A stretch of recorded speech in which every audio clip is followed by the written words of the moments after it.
En chash na naktushin kakushin no ulkan shtatlim kan uchumyuch. Shamach Kwachi Chatanina Williams. Today it's Mother's Day and it's, a day to be celebrated.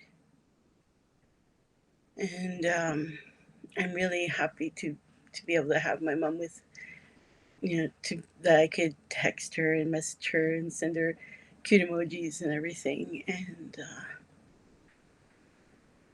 I have many people in my life that I feel like are my mother, or people that have told me that they're my mother, and it's so beautiful. As we as I've had so much time to contemplate because I work from home and the work that I'm doing this year, I've come to a few conclusions. So one of the conclusions is that how do we one of the things that we keep asking ourselves, as a school district, how do we reach parents? Indigenous parents, how do we make relationships with them? How do we connect with them? And it dawned on me that we do connect with them. We do have a relationship with Indigenous parents. And it's just not what we think it should be, how we think it should look, how we think it should feel. And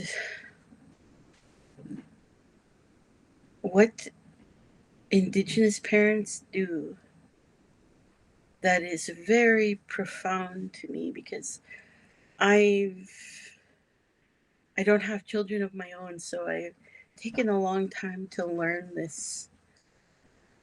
But as I reflect upon my childhood, when I would want to learn how to do something, my parents would find a way for me to do that. So when I wanted to learn how to play the piano, my mom found the money for me to do that. And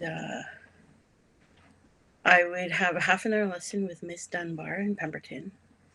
And I think my mom drove me to that one. I would go there and she would wait for me. And Miss Dunbar was very strict. But I don't know if she was the only piano teacher in Pemberton, but she was good too. Like, she taught me a lot of things. And um, my mom was adamant. But my mom didn't stay and sit and wait for me in Miss Dunbar's home.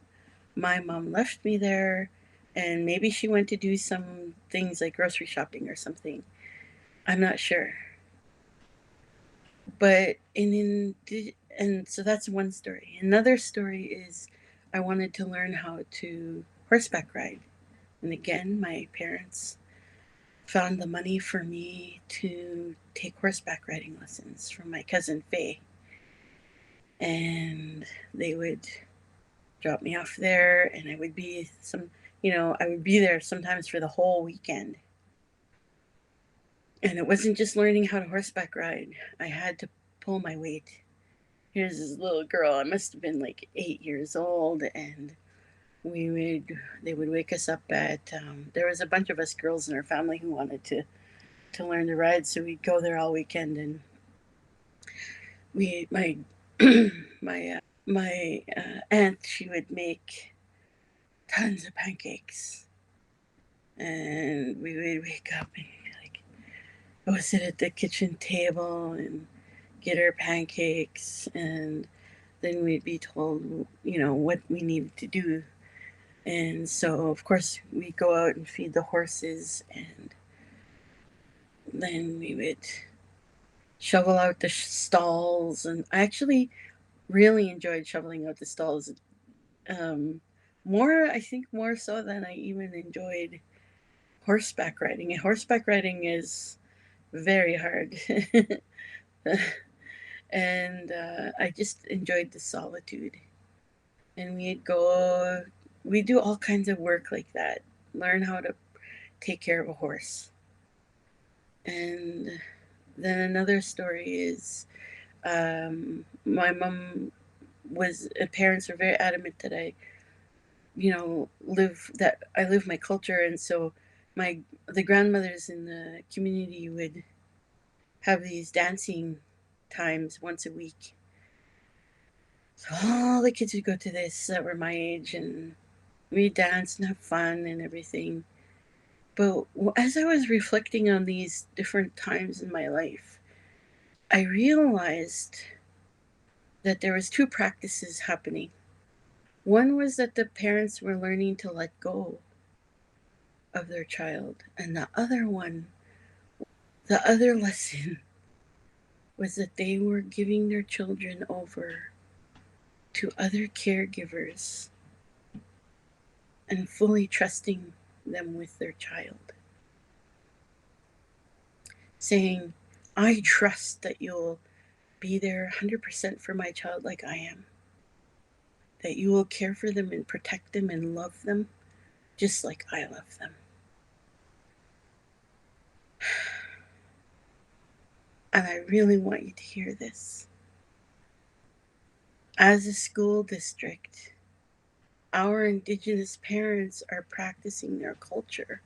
Send their children to us. They are saying, we trust you have the best interests for our child, that you will protect them and love them and lift them up the way we do.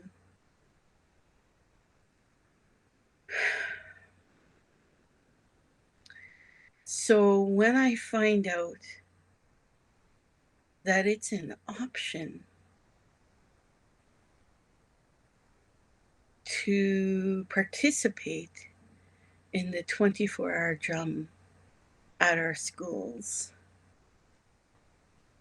it crushes my heart because it shouldn't be an option. You work with these children that are learning how to have a voice. They're being vulnerable and they're sharing with you that they have thoughts and opinions and feelings about something very important to them. And you are dishonoring yourself and them by not standing behind them and lifting them up and celebrating the work that they're doing. You imagine if every class participated and watched the 24-hour drum, and it wasn't just watching it, it was really fully participating. What about saying, let's really make it a celebration? What would that look like? What would that feel like? What would that be like? What would that mean?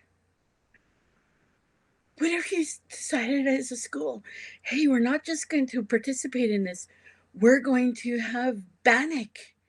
Every class that participates gets Bannock, and every class will get a drink, and there'll be celebration, and there'll be honoring, and they'll be so beautiful. And then afterwards, you have a sharing circle in each classroom to say their thoughts about it. And again, you still celebrated.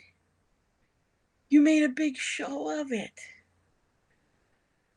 Oh my gosh. That's what a parent would do. And like it or not, we as caregivers of these children, as educators, this is your job. You chose to be a teacher. And if you don't participate in this, what are you telling those kids that chose to be vulnerable, chose to share their thoughts and opinions? What's your message to them? Ask yourself that.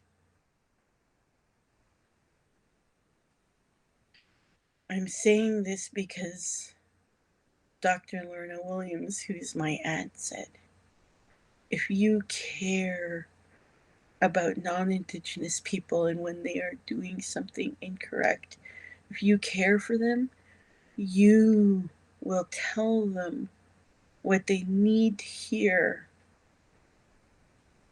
so that they can be the best allies they can be.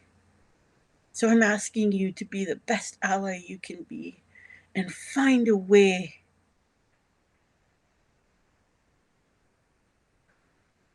Find a way. Kukshdam kalk. Kukshdam kalk.